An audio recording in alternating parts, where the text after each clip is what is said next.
All right. Bruce is a fellow FOTM. Okay, quick theme, quick intro. Here we go. What up, Mike? Toronto. VK on the beat. Check. I'm in Toronto where you wanna get the city love. I'm from Toronto where you wanna get the city love. I'm in Toronto like we wanna get the city love. My city love me back for my city love. Welcome to episode 1511 of Toronto Mic'd, proudly brought to you by Great Lakes Brewery, a fiercely independent craft brewery who believes in supporting communities, good times, and brewing amazing beer. Order online for free local home delivery in the GTA. Palma Pasta. Enjoy the taste of fresh, homemade Italian pasta and entrees from Palma Pasta in Mississauga and Oakville. The Toronto Maple Leafs baseball team, the best baseball in the city outside the Dome. Join me July 7th at Christie Pitts. I'm recording live at 2 p.m. RecycleMyElectronics.ca. Committing to our planet's future means properly recycling our electronics of the past. Season 6 of Yes We Are Open, an award-winning Moneris podcast hosted by FOTM Al Grego. And Ridley Funeral Home, pillars of the community since 1921. Today, making his Toronto Mic debut, is the Canadian ambassador to the United Nations and the 21st premier of this fine province, Bob Ray. Welcome, Bob. Thank you so much. It's great to be with you. I want to thank somebody right off the top who connected us, and I think kind of made this happen, but I want to thank Steve Paikin. Steve Paikin was given the assignment, can you get Bob Ray in the basement? And Steve made it happen, so shout out to Steve Paikin. Yeah, I saw Steve yesterday. We did a thing at TVO for Peter Herndorf, and who was a guy that I appointed to be the head of TVO for 7 years, and he did a fantastic job. And he hired Steve, so there's been that long connection. So he's not perfect. No, exactly right. But anyway, he's a good friend, so I'm delighted to be with you. And I don't even know where to go with you. I'm going to try to keep this down to 50 minutes. But you're a very interesting man, Bob Ray, and I think there's so many different threads I could pull out, and we could do several hours. But you've got a crazy schedule. How long are you in town for? Here very briefly, I had an event, yesterday with Steve for Peter Herndorf, and I've got an event tonight. I'm speaking to the Advocate Society. About 1,600 lawyers, I'm told, will be gathered at the Royal York Hotel, and I'll be speaking to them. And then I've got some meetings tomorrow and Friday, so busy days. And then I'm heading out to like many Ontarians, I'm going to the cottage on the weekend, and then I'll be going back down to New York next week. So it's been a whirlwind trip. It's a whirlwind trip. And I have 3 daughters here and 6 grandchildren in town, so wow. It's a lot of family time as well. And I want to just tell you that my grandson Solomon got a baseball at the Maple Leafs game at Christie Pitts 2 weeks ago. That's great to hear. I think that was Father's Day, right? The Father's Day he was there with his dad, my son-in-law, and he was very proud. He phoned me right on the phone right away. Said, and he said, "I hear you caught some ball." I said, "Well, I caught a couple of balls in Exhibition Stadium when the Blue Jays used to play there, and I still got them. I still got them at the house." So amazing. Now, the coach of that Toronto Maple Leafs team is Rob Butler, who won a World Series with the Jays in '93. Yeah, great guy. Absolutely. Great guy. And much like yourself, Rob Butler and Steve Paikin, they're FOTMs. That means Friends of Toronto Mike. Bob, you're now an FOTM, okay, so you can add that to your extensive bio. Glad to be here. I'll put it on my. I'll have the way they have it. Like a member of the Royal Society of Canada or something. They have those big initials after your name. I'll put FOTM. People say, "What the hell is that?" I said, "No." Those. If you don't know, you don't need to know. Those who know. Just touch your nose. Hey, you got this crazy schedule, but I'm going to throw something else at you, which is that you are invited to Great Lakes Brewery in South Etobicoke tomorrow night. That's Thursday, June 27th from 6 to 9 p.m. because I'm having TMLX 15, which is a free event. Your first beer from Great Lakes is on the house, and Palma Pasta will feed you. Bob Ray, you're invited. Thank you for the invitation.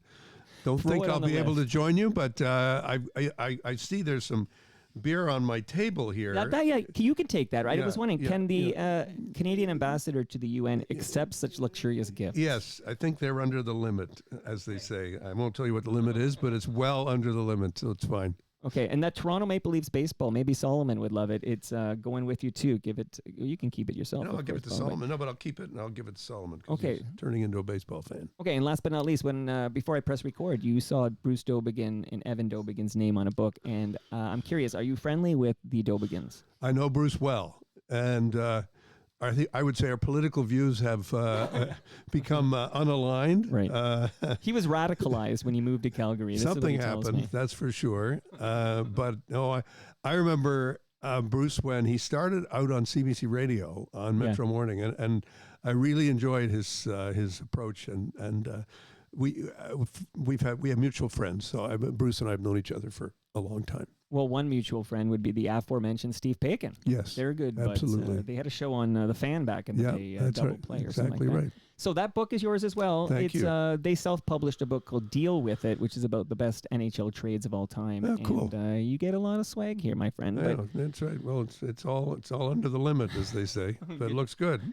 Good to hear. Now, where do I begin? I'm going to begin here because I got a lot of notes about it. So let's just drink this in for a moment, and then I'll ask you about this. And then we'll get serious. I'm standing next to the mighty Ottawa River. For centuries, this was the treacherous route taken by generations of fur traders and loggers. And today, I reenact part of that route with someone who has a far more treacherous job ahead of them, selling Stephon Dion to English Canada. That's a good line. Bob Ray joins me now. Hello, Bob. Hey, Rick, how are you? I am good, sir. Totally clothed. Good to know. I'm in my post-nude phase. How about you? So am I. Let's get on the river. You ready? I'm all ready to go. Okay, let's do it. So, Bob, have you ever done any whitewater canoeing? Well, I've been at a Liberal convention. Is that the same? Are these lines scripted for you? I need to know, Bob. No, Ray. not at all. These No. are off the cuff. Okay, you're a funny guy. This is totally spontaneous. I have this thing with Rick where we just hit it off right. First time we ever met, we just totally hit it off. And every time I see him, I feel the same way about him. We just connect so well. And I'm done. I think I did 2 shows that were sort of like my shows with him, and then I did one with a couple of others that involved other people. But we just had a great time. And I got to tell you, that show, there's a second one, right? The first one was the famous leap into the lake. The skinny dipping. The skinny dipping episode. Right. And after that one, I had a major heart operation in 2007, I think it was. And Rick phoned me. I had it at the end of August. Rick phoned me in September. He said, "Where are you?" I said, "I'm at the cottage." He said, "Everybody thinks you're dead." I said, "No, I'm not dead. I'm fine. I'm actually recovering." He said, "Well, we're going to go for a gentle paddle on the Ottawa River. And would you like to do that?" I said, "Sure." And Arlene was like, "What are you doing? Like, this is 3 weeks after you've had your open heart surgery and you've been under the anesthetic for 6 hours. Like, what the hell are you thinking?" And we went out. Of course, I got there, drove myself, as I did driving up to your studio today, drove myself to the banks of the Ottawa River. And of course, we were right next to a major rapids, and we were going to be kayaking, which I'd done gentle kayaking on a lake, but this was new to me. So it was a high-risk show, but it was totally spontaneous and completely enjoyable. I think, in fact, it's a better episode even than the first one because it has a reprise of the first one. So if you want to see the whole thing, you get it by watching that second show. Yeah, it's a great one. So shout out to Rick Mercer, also on FOTM. But Please. Bob Willett wanted me to ask you have you been skinny dipping lately? Like, have you skinny dipped since that recording with Rick Mercer? I skinny dip every summer. I have a cottage, so yeah, it's a. But I've got to be a little more discreet. As my daughters have grandchildren, and we all have. They don't want Papa to go nuts. You don't want to traumatize anybody. No, I don't want to offend anybody, so I have to be careful. Well, Al Grego, who has a gift for you too, I'll give that to you after the statement. But he says, ask him if he's tired of being asked about the skinny dipping with Rick Mercer. Like, does it ever get tired that here it goes again? The funny thing is that. It takes me by surprise because I'm going through the airport with Arlene sometimes, and somebody will come up and say, "Bob, this is the first time I've ever seen you with your clothes on," and of course, at one time I got on an Air Canada flight, and the steward of the Air Canada flight said, "Hey, Bob, nice ass." I said, "What?" You're not gonna. It's gonna be the first line in your bio when you pass away in 50 years. I mean, the funny thing about that episode, that experience, was it was like the shows I always do with Rick, completely spontaneous. I had no staff with me. Right. They would have immediately vetoed this concept. In the middle of a leadership race, Right. and I do this thing, and after it's over, and I come home and tell Arlene and my sister, my mother, what I'd done. They said, "You're crazy! Like, what are you thinking?" Like that. And one of my friends said, "That Bob, that's the end of your career. Like, no one is going to take you seriously anymore at anything." And I said, "Oh God, I don't know." And then I said to my mom, "Please watch the show." And she watched it, and she phoned me up right away. She said it was hysterical. And look, no, I mean, it's Canada. Nobody takes offense at this thing. We don't take ourselves that seriously. And I mean, skinny dipping is a great Canadian tradition. I mean, it's even though this was in October. Wow. in the Killarney Park. So it was. But luckily, I love Killarney. Yeah, it was a great park. Great Had a great time. Now, I got to just point out, like you pointed out as well, that, I kind of thought you'd have maybe a little mini entourage or something. Right. Because I'm used to people like yourself coming over. Although, shout out to Kathleen Wynne, who dropped by a couple of months ago and just kind of, and she's not an active politician, but she just kind of came in the side door and nobody was with her. But for some reason, I thought you might have a handler or a driver, but you just drive yourself here, and here you are in South Etobicoke. Yeah, high risk. Well, I know South Etobicoke well. I used to campaign here. I mean, the Etobicoke Lakeshore was a constituency that we won provincially with Ruth Greer years ago, and she's a fantastic friend. She and her husband lived not too far from here. Okay. And we campaigned together here. So I've seen the changes in Etobicoke, quite extraordinary on the lakeshore, and the factory's gone and all the new housing. It's a total transformation down here. Yeah, the Campbell Soup factory's gone. There's a lot of big changes. But I noticed Mimico changing rapidly, growing rapidly. Long Branch growing rapidly. New Toronto, where you are right now, is kind of stuck in a little time warp here. But don't ever change. It's delightful. Well, you've got a tremendous studio here with the, all the lighting and the fantastic windows. You can see a view of the lake from here. It's really terrific. It's really wonderful. I mean, I should tell people about it. It's just extraordinary. It could be a blizzard outside. We'd be oblivious. Yeah, I think that's right. It's kind of. I think this is built for a nuclear attack or something. Well, you'll be safe down here. We need somebody I feel very safe. Lead this country. Okay, so many places to go. Again, many people had questions. Brian C. says, ask Bob how he has such an amazing memory to remember people by their names. I met him in Montreal once, nearly 10 years after I first met him for his first nomination for Broadview-Greenwood at my parents' house. Hi, Brian, as he walked up to me. I've never forgot it. You got a good memory. You remember people. I'm lucky that way. I mean, I must say I don't take it for granted, and I would dare say that it's something that I learned how to do by putting faces and names together. I think the political campaigns helped me to do it and forced me to do it. Right. And to be very honest, I think at the beginning of my political career, people said, "Oh, he's a little bit oblivious. He's a little bit aloof." And I said, geez, I got to work on this. Like, I got to work on eye contact. I got to work on, getting to know people. Now you see you turning to look at me, not looking at your microphone. But those things matter to people, and they matter in communication, how you communicate with people. So yeah, I've tried to keep it up, and it's fun. And on the other hand, you do have these meetings with people. Say, Bob, you remember me? And I figure, oh God, no. Have we met? And they say, no, we haven't met, but I've seen you on TV a lot. So you say, what the hell is that? Like, how am I supposed to remember? That's not fair. I said, you may have seen me. I haven't seen you. A different Brian Gerstein says, ask Bob Ray if he remembers our chat watching Denis at the U.S. Open. How did he become such a big tennis fan? Has he been to any of the other three majors? Yeah, been to the U.S. Open and Wimbledon. Okay. And yes, I do remember the chat. And the fact is that I grew up playing. My dad was a good tennis player, and my parents played tennis, and I grew up watching, playing with them and playing with my brother. And right. I'm not a star tennis player, but I've been reasonably good in my time as a B player, probably now a C player, but a little slower. But I really enjoy tennis. It's a great sport. And I first went to a tournament years ago, and it was so fantastic watching it in person and watching these guys. They traveling with the Kramer troupe. Remember the time when the pros and the amateurs were separated out. So if you wanted to make any money at tennis, you had to kind of quit the tournaments. And the majors, you couldn't play in the majors if you were a pro. Okay, I don't remember this. Well, there's a whole pro circuit that played. Pancho Gonzalez and and Lou Hode and all those Kenny Rosewall, all those great players. You're looking at me like I'm crazy. Well, you're way my too memory, young. No, well, your tomorrow your is hair is getting older, but you my seem hair is awfully very young. old. I'm 50 years old tomorrow. Good. That's nothing. That's And good. my first memories of tennis are like Yvonne Lendl. Yeah, well, these are a little later, these guys. But after, you see, the point about what happened in the late 60s was the pros were allowed to play finally once again. Okay. And I saw Kenny Rosewall play when he came back from being not allowed to play to being able to play.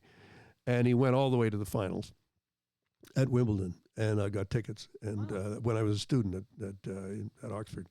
And it was an amazing experience watching him play. And then since then, I've been able to get to Wimbledon once and to the U.S. Open a couple of times because I get to go now. Amazing. I live in New York. Right. So You can walk there. I can walk there, sort of. Now, okay, so shout out to Brian Gerstein, who I'm going to see tomorrow. Brian, I just want you to know I will bring you the Toronto Maple Leafs baseball book that I promised you. So I've got it already upstairs. It's going in my backpack tomorrow. So you're getting that like Bob got. And Al Grego, you had that great question about the skinny dipping. I just want to give your gift to Bob Ray right now. This wireless speaker right there, Whoa. that's courtesy of Al Grego. He's with Moneris. He hosts an award-winning podcast for Moneris called Yes, We Are Open. And with that Bluetooth speaker, you can listen to Season 6 of Yes, We Are Open and anything else you want to listen to. We'll get to music a bit later. Totally cool. Thank you very much, Al. Yeah, shout out to Al. You can call him Shout out Al. to Al. You can call him Al, as I say. Yeah, call me Bob. That's great. Basement Dweller wants to know what you think of the potato latkes at the Free Times Cafe. Are they good? Yes. Potato latkes are great. Did I say it wrong? Say it again. Latkes? Latke. I said A latkes. latke. I'm so a ignorant. latke. No, it's fine. What is the connection there? I do know there's a connection between you and the Free Times Cafe. Well, it's just a place I go every once in a while, and it's my wife is Jewish, and so when I was in my 20s and 30s, and we were dating and getting married, my life was changed in a dietary way. Right. I suddenly learned about foods that I'd only heard of or read about, but I'd never actually eaten. So yeah, delicious. And the funny thing about latkes is you find them in all the Eastern European cultures, right? Yeah. I can imagine so. Yeah, various kinds of pierogies or other things. They're all Sure. all related. All related here. Now, your uncle, I'm just curious because I'm kind of digging into you and I'm like, what's interesting in the bio that's not the regular stuff? And I learned about a show that I missed, okay? But this show is called The Jackie Ray Show, Yeah. aired on CBC. It turns out this Jackie Ray fellow flew Spitfires in the Second World War and he earned the Distinguished Flying Cross in 1943. That's amazing. But you're related to Jackie Ray. Who's no longer with us. My sadly. uncle, no, Jackie's passed away. My father's younger brother. My father, my Aunt Grace, and Uncle Jackie were part of a vaudeville troupe called the Three Little Rays of Sunshine. Okay. They traveled across Canada. My dad was a song and dance guy. He was a great tap dancer and a great singer, great piano player. And Uncle Jackie, Grace was a dancer and worked for a year at Radio City Music Hall, came back to Toronto and did some choreography and stuff. And Uncle Jackie was joined the service when he was very young. I think he's probably underage when he joined the Air Force and trained in Goderich and went to the UK and fought at Dieppe. And that's when he won the DFC. Never talked about it much until the very end of his life. And he came back. He worked in England for a time. Then he worked in Canada, came back to Toronto. He ran the Canadian Talent Library, which was with Standard Broadcasting and others to build up Canadian talent so people could get on the air because the government had created all these rules for Canadian content on the radio. And but prior to that, Jackie worked at the CBC. He worked with the Wayne and Schuster show, and there was a radio show. And then he was made and he was 32 or 3, very young guys, made the head of Variety and Canadian TV and Canadian CBC television, and he had his own show for a couple of years, the Jackie Ray Show, which was sort of a variety show. Wally Coster was one of the singers. You wouldn't have heard of any of these guys, but he was, and he also But did. I know Wayne and Schuster. He did. Wayne and Schuster. My buddy was on that show as the kid. Whenever they needed a kid, it was Stu Stone. Exactly. Well, the funny thing about when Johnny was and Frank Schuster were my dad worked with them at the UC Follies. University College Follies was the variety show that was put on by students in the 30s at the U of T. And my dad was the producer of that show. And Wayne and Schuster had just moved up to university from Harvard Collegiate, where they were star performers. And I've got the program actually from the 1936 UC Follies. My proud part of my my memorabilia collection.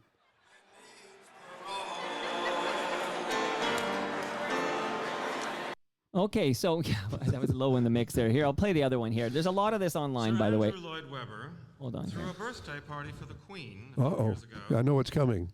Just a little of this, because it makes sense, though, knowing about your Uncle Jackie Ray. He would ask friends to perform some of Her Majesty's favorite songs.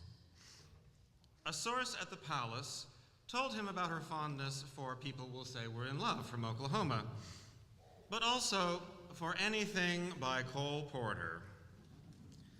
As a special tribute, the Honorable Bob Rae, a former Premier of Ontario, is now going to perform one of Cole Porter's best-known songs with new words, especially crafted for the Queen of Canada on her 90th birthday.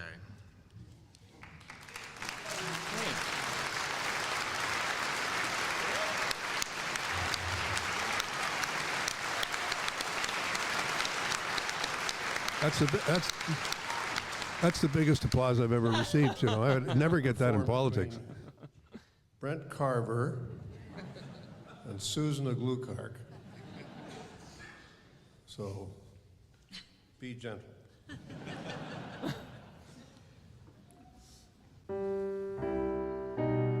And you're on piano here. Words poetic. I'm quite pathetic that I've always found it best, instead of getting them off my chest, to let them rest unexpressed. I hate parading my serenading.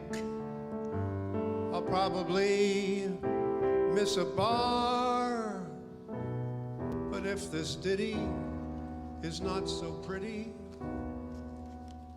at least I'll tell you how great you are. You're the top. You're the longest ruler on planet Earth. There is no one cooler. You're the one who calms a PM's troubled brow. You're on the money. You're Philip's honey. You're a total wow. You've got staff to do all the dusting. But you do realize, Bob, in an alternate universe, if your life had gone a different route, you would be like Jackie Ray, your uncle there. You could be a song and dance man. This is, you're a talented guy. Well, I enjoy it. I've had a lifelong joy of music, and it's made a huge difference in my life. Music is a big mood changer for me. I find that if I'm down, if I'm low, if I'm feeling crappy, music makes a huge difference, and all kinds of music, classical music. Well, that's my next question. Yeah. What are your jams, Bob Ray? Well, no, I play my own stuff. I write my own music, and I write songs, which I've had great pleasure. Carol Welsman actually did a wonderful version of the song I wrote, which is still very special to me, and I've had a lot of fun playing. Written a couple of songs about kids and other things, which have been, a big part of my life. And plus, I love listening to classical music. I do really enjoy that. So, do you enjoy any contemporary music or any modern music? What's modern? Like, what do you think? I'll let you go back to the 90s. Well, Randy Newman. I love Randy Newman. Okay. Big influence. I like the big guys. I like Elton John and Billy Joel and that style of music, that style of playing. I've enjoyed that a lot. And but I just love contemporary music going back to the 60s and 70s. I play it all the time. I find, contemporary music a little far removed from my world, but that's okay. I mean, I'm not opposed to it.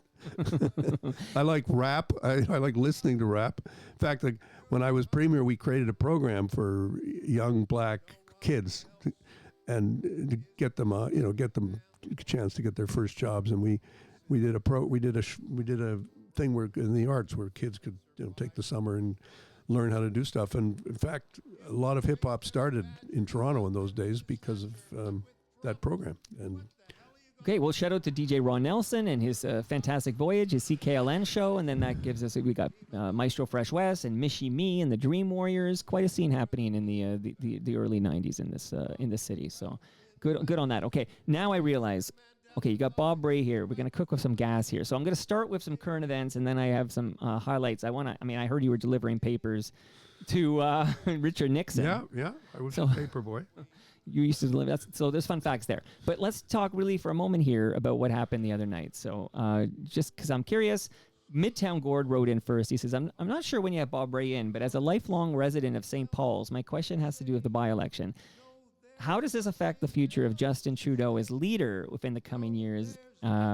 So he wants to know, and this is the obvious happening that we can talk about right now, is the Toronto Fortress has been penetrated, Bob Ray, okay? There's a Conservative Party MP in the city of Toronto, Don Stewart, Don the Con. He won that federal, by a slim margin, 1.8%. What does this mean for the federal leadership of the Liberal Party?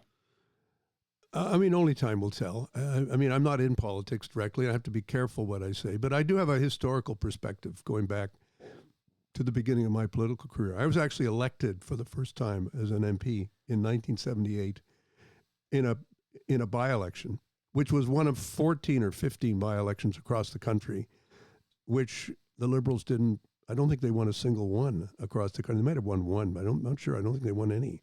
That was in 78, 79. Joe Clark won a minority. Everybody expected Joe Clark to get a majority, but he was held to a minority. And then in 9 months after that, Pierre Trudeau made a comeback. So that's the first thing I would say. So you don't know, and don't read it. Don't read trends into everything. Right. The second thing is, most of my political career, Toronto was very competitive between the three political parties. All the time I was in federal and provincial politics in my first run between 78 and 96. It was very competitive in every respect, and the Conservatives won seats, the Liberals won seats. So when people talk about this fortress Liberal kind of thing, you sort of say that's a relatively recent phenomenon created in '93 by Mr. Chrétien having the benefit of the Conservatives being divided between Reform and PC. Well, I was going to point out here is that you're right, of course. Thank you. But the Progressive, now we're talking federally now, the Progressive Conservative Party is not the Conservative Party of Canada. So I feel like this, I believe, I haven't even checked Wiki yet, but this might be the first Conservative Party MP in Toronto ever. I'm not sure. Yeah, but that feels right just from... Yeah, but that's, I guess that's because my kids always joke about this, but I really do have a historical sense of these things. Right. It's like nothing lasts forever in the sense of, is everybody being elected in one city going to be all of one party? No, probably not. And then when it changes, you say, well, this is huge. And you say, well, let's see how this evolves. But Mr. Trudeau and the Liberal Party will make their choices.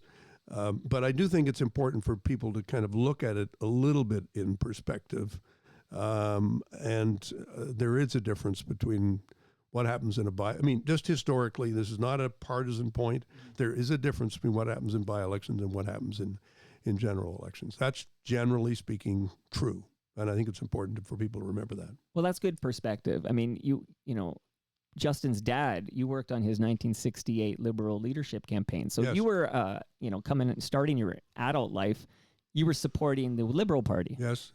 So, okay, so I did brush by the Richard Nixon. So quickly, tell us how you were delivering newspapers of Richard Nixon, and then I need to know why you decided to join the NDP back in, 50 years ago, 1974. Well, let's keep it as short as sweet as we can. I was a paper boy in Washington, D.C. because my dad was posted to Washington. My dad was a career diplomat, and so when I was, a young boy, right. I had a paper route with friends and my brother, and delivered all kinds of different newspapers over my paper boy career for 6 years. And Richard Nixon was one of our customers, because in those days the vice president lived in a regular house just around the corner from where we lived, so it was not unusual. In fact, his daughter went to primary school with me at Horace Mann Public School. Okay, fun fact. And by the way, I think you might be the first Rhodes Scholar on Toronto Mike. I have to did little digging here, but that's impressive unto itself. You're a Rhodes Scholar. I know quite a lot about Rhodes. I got to say, the Gardner is a real. is a, Well, you know, I have half an hour I want to talk to you about the Gardner. Yeah, exactly. The Gardner parking lot. The reason I was a little bit late getting here was there's a lot more stuff going on in the Gardner. Yeah, I'm like, oh, he's a busy guy. I'm like, but he's, still, you could send me a note or something, but you were only 5 minutes late. But There you go. Okay, so what caused you to leave, stop supporting the Liberal Party and join the NDP back in 1974? Well, I came back to Canada after being a student in England for a while, and worked as a community worker in North London. Then came back to go to law school, and it was the mid-'70s. Stephen Lewis was the leader of the provincial New Democrats, and I thought he was terrific. And I did some work for the United Steelworkers as a young law student, and continued to work for them. Became a labor lawyer, and it just seemed like a natural fit at the time. And so wasn't some dramatic religious conversion. I didn't have I was over in the UK. I didn't have a Liberal Party card or anything, but I was an active young Liberal in 67, 68, 69. And I never, frankly, thought that much about one or the other, as much as I did feel very much that Stephen Lewis was looking at life from a perspective of social justice and social reform that I really respected. And as it so happened, the federal seat came open, and the guy who had been the federal MP, John Gilbert, was somebody I knew very well in the East End of Toronto. And I was encouraged to seek the nomination, which I did. And I'm very glad that I did, and I'm very glad that I was able to contribute. It really, I think I found my vocation when I became an active politician and an active advocate for people, and maintain that sort of thinking about things. I mean, I still consider myself to be in public life in some way or another. I do it in different places and different times, but I feel that it's a combination of working with people, which I really enjoy, and working for people, and working for causes and for values that I believe in. And I've had the opportunity to do that over 50 years, and it's been it's a wonderful run. I can't say it's been a wonderful run, because the run is still going on. Well, I'm going to ask you, before I get to a great comment from Gare Joyce that ties in nicely with the late 70s when you're in federal politics with the NDP. But before I get there, are you done with political life? Like you got some gas left in the tank? You going to take another run at become an MP again? Any chance? I have no plans. No plans to do that. You're going to make the announcement on Toronto Mike? No, I've been asked to stay on for another year at the UN.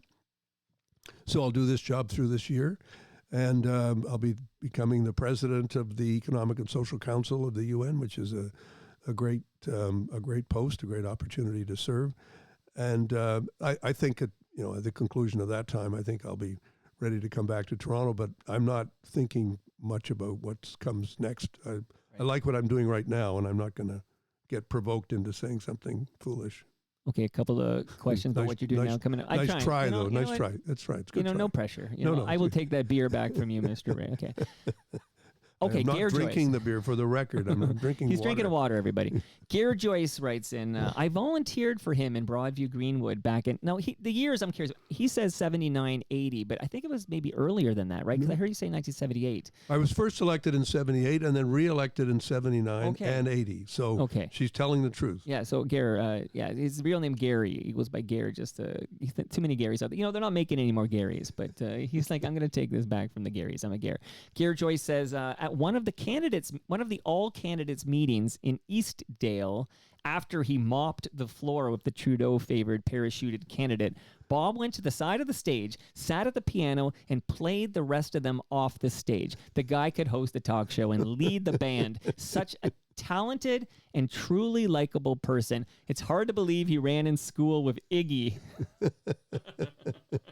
Oh no, Michael and I. Well, Michael was the MP for Etobicoke Lakeshore, so I knew Michael well. I knew Michael and I were roommates at university. That's a fun fact that you guys were roommates, and Yeah, we were. We shared a flat at rivals. 618A Bloor Street West. Okay. That's a fun fact. So we're talking federally here, right? So you're with the NDP federally, but we all know you best as provincially. You become premier of this darn province. So what caused you to switch from federal politics, where you were an MP, to leading the NDP provincially? Well, it was a tough choice, and I mean, I look back at my life, I'd say that's one of the most difficult choices I had to make. It was not a slam dunk at all. I thought a lot about it and up and down. I think the thing that really made a difference for me was that Arlene and I had been married, and we had our first child in 1980, Judith, and 81 she was born. And so I felt that I didn't want to live a life where I'd be going back and forth between Toronto and Ottawa, and staying in Toronto made a lot of sense. It was a hard shift for me. I was not a natural at leading the provincial party at the beginning, maybe never, but I think I was. I got better at it as time went on. But I was at it for 15 years until I left in 96. And it's been an incredible run. That was a wonderful opportunity to serve and to really get to know the province and to travel from one corner to another, mainly by car. I mean, you did a lot of driving and a lot of just meeting people in small places. And there are many, I've spoken to small crowds in a lot of places, like I can tell you, like tiny ones, and but always enjoyable, and totally enjoyed it. In a little perspective for the youngins out there, but it's easy to forget that when David Peterson wins in 85, that ends 42 years of PC party rule. Is that like that? That's I think I know that I pulled off of Wikipedia. Yeah. The 42 years. No, 42 years, and then but when you say David Peterson won the most seats. Okay. It was a minority Right. parliament, and we had to make the decision in the NDP who would we support. And there was a decision to be made. Right, and this is Frank Miller was leading the PC party. Frank at this Miller time, was right? leading the PC parties. He was the premier. So what role do you play in defeating Frank Miller's PC party? And then I'm curious how that compares to the defeat of Joe Clark federally. Like, what role do you play? I played the same role. We moved the motion that led to the defeat of the government in the House of Commons in 1980, and also to the defeat of 79, I guess it was, in December of 79. And then to the defeat of the Miller government. So I used to say I'm still waiting for the hat trick, but I did it twice. And I mean, I have been a member of two parties, but never a member of the Conservative Party. No, you never know what your next chapter is. No, you never know. entail. I mean, life can go on. I think you'd be popular with exactly. I'm waiting for the call. Call could come sooner than you think here. But okay, so how close do you come to replacing Ed Broadbent as federal NDP leader? I thought about that. I mean, I had an opportunity when Ed decided to retire. There were people who pressed me to do it, and but I decided that was in 1988 or 89. I made a decision with the caucus in Ontario that I would stay for the next election, and that happens to be the election that we won. Yeah. So let's not bury this lead. You were the 21st Premier of Ontario. Yeah. You led this province from 1990 to 1995. And if we're looking for fun facts, because on this show there's fun facts, there's mind blows, I decide which is which, not Jane Siberry. But you are the first person to lead a provincial NDP government east of Manitoba. Yes. Followed by many others, followed by the Premier of Nova Scotia. Yeah, it was a great honor, and it was a great surprise. And interesting, talk about fun facts. Yeah. The day that the election was called, the day after, the first day of the campaign, the first time ever the NDP did overnight polling, which means you're doing a rolling poll for the party, where you're asking a question, for I think the sample was 200 or 400 or something. And the first day the results came in, I said to my chief of staff and at the time, David Agnew, who later became Secretary of the Cabinet, now the president of Seneca College, give him a bit of a shout out. Great guy, wonderful friend. Anyway, I said to David, well, what were the poll results? How are we doing? And he said, haven't come in yet. I said, what do you mean? What are you talking about? Of course they've come in. And finally he said, okay, they're bad. Like, it's because he knew that I'm a moody guy, so he knew that if I saw the numbers were bad, I said, "Oh, he's going to go down. He's going to really." I said, "No, so don't do that." So we are in the low 20s, and Peterson was in the mid 40s, and the Conservatives were down with us. We were just way down. And I said, "Holy shit, this is going to be bad." And he said, "No, it's the first. It's not a big sample. Let's wait." And sure enough, as that week went on, even that first week went on, we jumped 5, 6, 7 points. And we started, when we would campaign around the province, you could see the numbers of people coming to the events going up and up and up. And the press weren't getting it. Arlene tells the story. She went onto the press bus the day before the election to say hello to everybody and thank them all and stuff. And they didn't show her the party names, etc., but they showed her the numbers, and it was very clear that there wasn't in their mock poll that they did, right, and in the pool that they had as to who was going to win what. And none of them showed us winning. None of them. Nobody believed that it was going to happen. So this is why I come into this business about polling and about change. I say polls change, people change their minds. Sometimes they don't. Sometimes it's set. I would say this is perhaps going a little far for you, an ambassador. I think when you look at the results of the election in the UK next week, it's you're not going to overcome a 20-point gap 4 days before an election and say the election's not over yet. At some point you say, well, sometimes it's over and sometimes not over. But in our case, it was a remarkable shift that nobody expected. In fact, I saw somebody yesterday at the event for Peter Herndorf, and they said, I was on a plane and the night of the election, and the pilot announced to the passengers, he said, "Folks, you're not going to believe this." and I didn't know whether the people said, "Let's turn back, turn the plane back." But it was such a funny story. I said, "No, it's true." Many people remembered where they were the night of that election. Shocking. Okay, so I wish we could rewrite the narrative that just occurred the other night as well, which is have the Edmonton Oilers win that game 7. Oh man, goodness, yeah, that. Well, my wife's from Edmonton, so I had my Edmonton shirt on. Yeah, no, it was tragic. But I'm trying to draw the parallel. If Edmonton had pulled off, that's sort of like you and your NDP party in 1990, because no one gave you a chance. Edmonton was down 3-0, and we were all writing the obituary. Yeah. Shout out to Ridley Funeral Home, who, by the way, gave you a measuring tape. That's a measuring tape for you, Bob Ray, from Ridley Funeral Home. So what was that for the casket? You got to measure. We need to size you up, Bob. What it's are you for the going to casket. need We'll 50 figure years? out. We'll figure that out. Yeah. But you win. So now again, time. I look at this clock and I'm like, oh my God, we don't have time to talk about this. But what are you most proud of from your time as premier of this province? And is any regrets? Anything you would have done differently in retrospect? I think the thing I'm most proud of is really helping the province get through what was a very tough recession with as much skill as I could bring to the task. We saved a lot of companies. We had a big social housing program. We did a lot of great things in terms of equal pay and employment equity and a whole ton of really positive things that I'm still extremely proud of, and I have no hesitation in saying that I'm delighted and proud to have been the Premier of Ontario and to have served as effectively as I could. I think the thing that I did that was what they call a bridge too far was the social contract. I think that in the end, I think there were a lot of people in the labor movement who felt that it was not right, it was not what they had expected or wanted.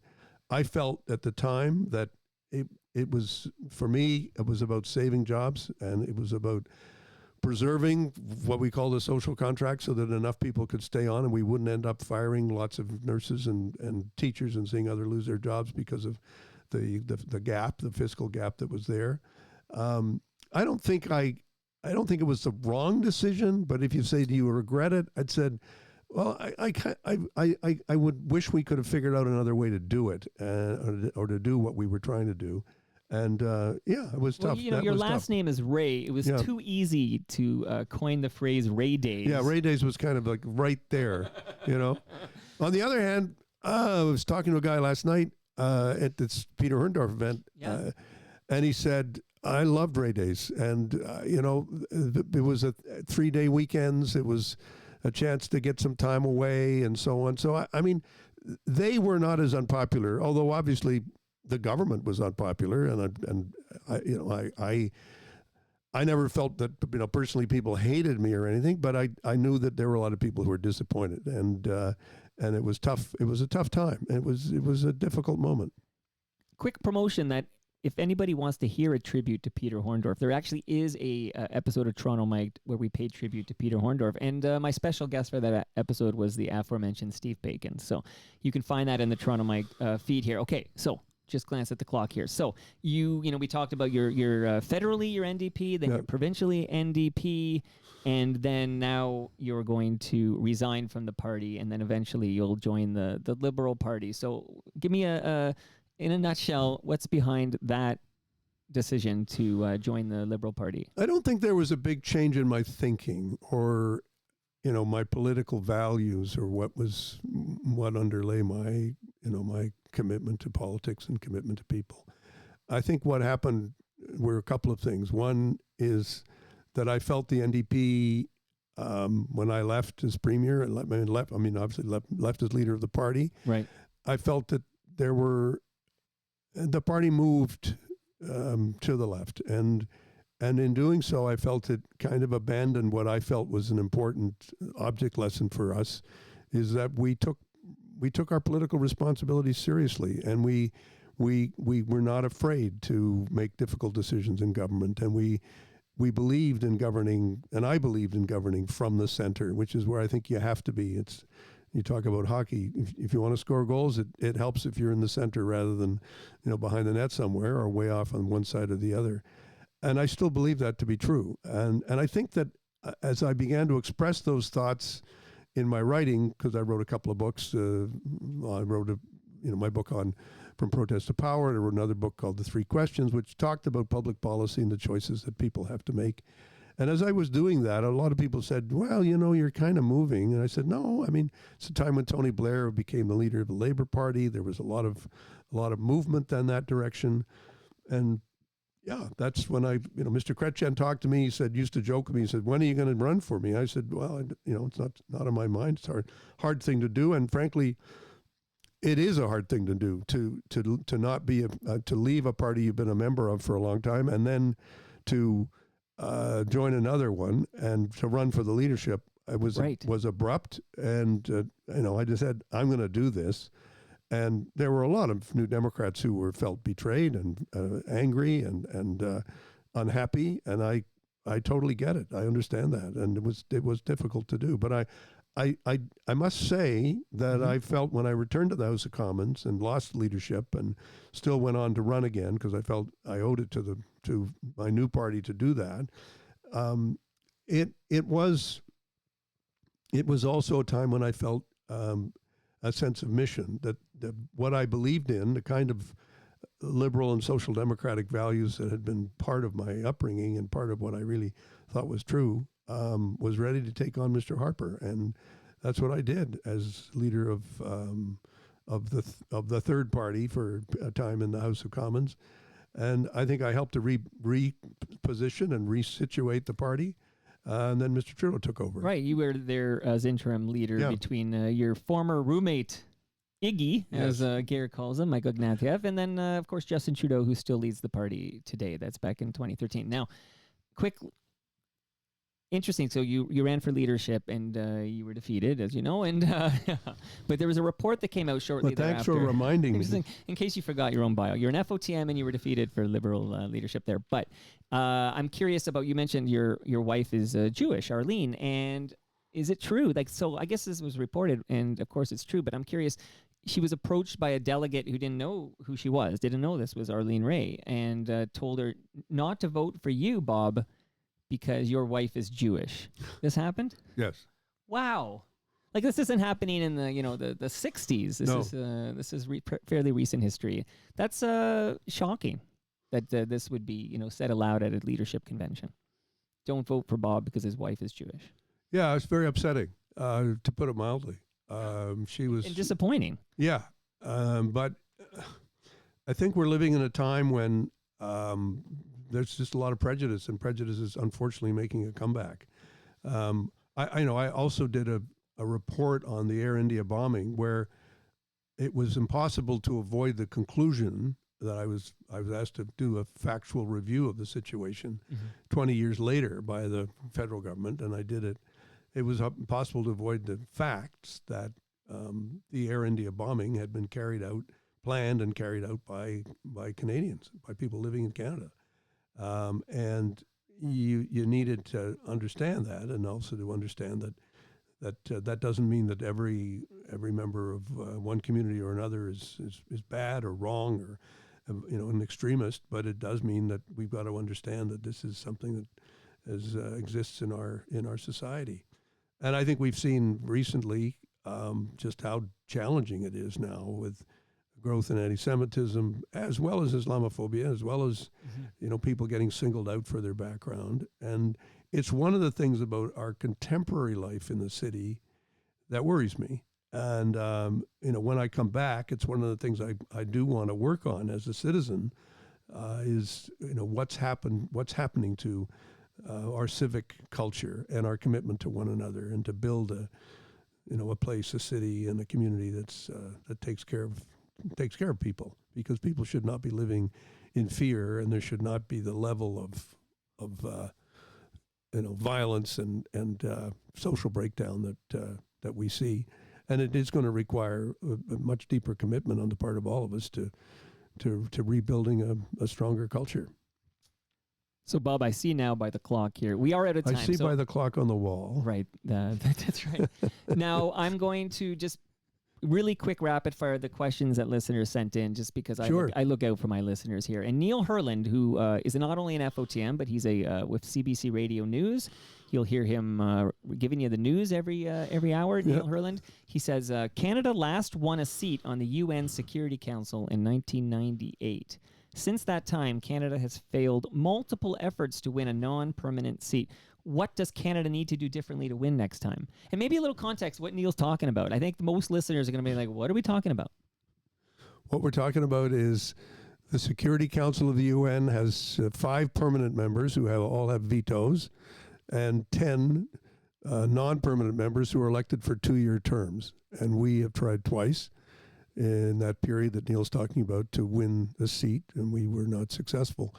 I think it's largely a feature of the fact that getting one of the positions from the Western European and others group, when others in Western European scholars are sticking together a lot more, it's more difficult. It's more challenging.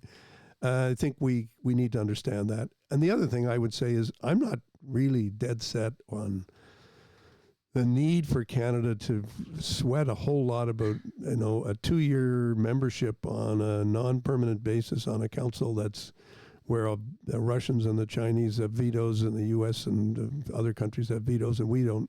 It's not. The UN is a very hierarchical place. It's all about status. Are you on this committee? That. So when I was asked, should we put our name in to be the president of the Economic and Social Council, I said, yeah, because nobody has a veto. And I prefer to be on places where somebody else doesn't have a veto over what we're doing. And I think that was the right decision. So in 4 weeks' time, I'll become the president. You can, call me, the next time I'm on, you can call me Mr. President. Would you come back? I feel like we're leaving a lot of good stuff on the cutting room floor. Mr. President, will you return? I will return. I will return, as someone once said, a famous general who also said that old generals never die; they just fade away. So right, yeah, I'm not fading away soon.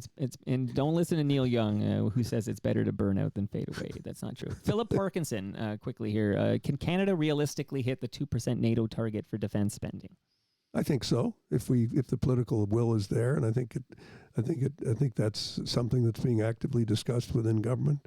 I do think we all have to do our part in meeting the challenge, and I think the fact of the matter is defense spending has increased in every single year of the Trudeau prime ministership, and the contribution of Canada has grown every single year, and so I think we just have to keep understanding that we live in a universe where that's something we need to be prepared to do.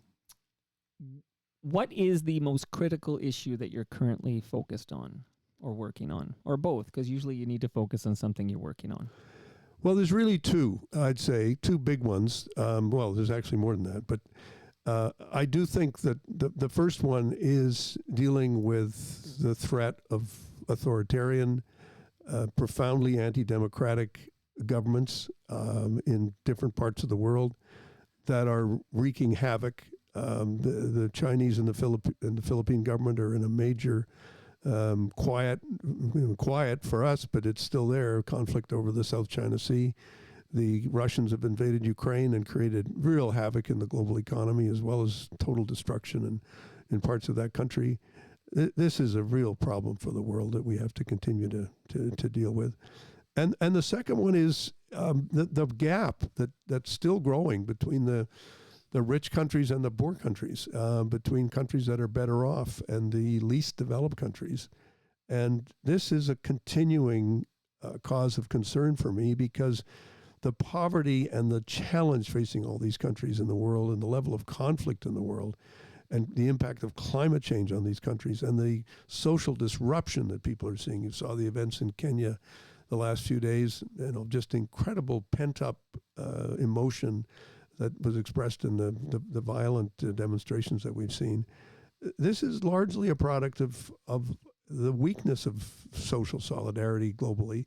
And we are going to have to do more to bridge these gaps and deal with we saw it over COVID. We've seen it over dealing with some of the financial outcomes of the conflict, the Ukrainian conflict, many countries in deep debt, countries where it's becoming increasingly difficult for them to survive. These are the big issues that I think we need to look at from an economic and social point of view, and obviously will be a focus of my time in that job in the next year.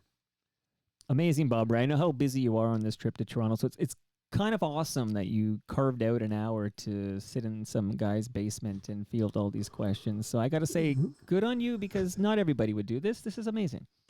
Well, thank you. I had the same thought as I was stuck on the Gardiner, saying, what the hell am I doing here? But I'm delighted that I came and delighted to talk to you, and it's a great experience. Is this the influence of Mr. Steve Paikin? Yeah, Paikin has a hold on me, because if I screw up badly, he's got the ability to kind of cause a lot of havoc on the television set. He can make some noise on the agenda there. Now, we joked about you joining the Conservative Party next and getting that hat trick, but you could also join the Green Party. Shout out to Ralph Ben-Mergy. Yeah, Ralph's a good friend. Over the years. I actually produced an episode of Ralph's podcast, Not That Kind of Rabbi, where you were the guest. So we had a little Zoom meeting. Yes, indeed. No, we had a great meeting, and I did when Ralph was on TV. Yeah. I did actually play the piano on his show. If you could dig that up, it'd be amazing, because I have no idea. Next appearance, I have no idea what I played. I can't remember.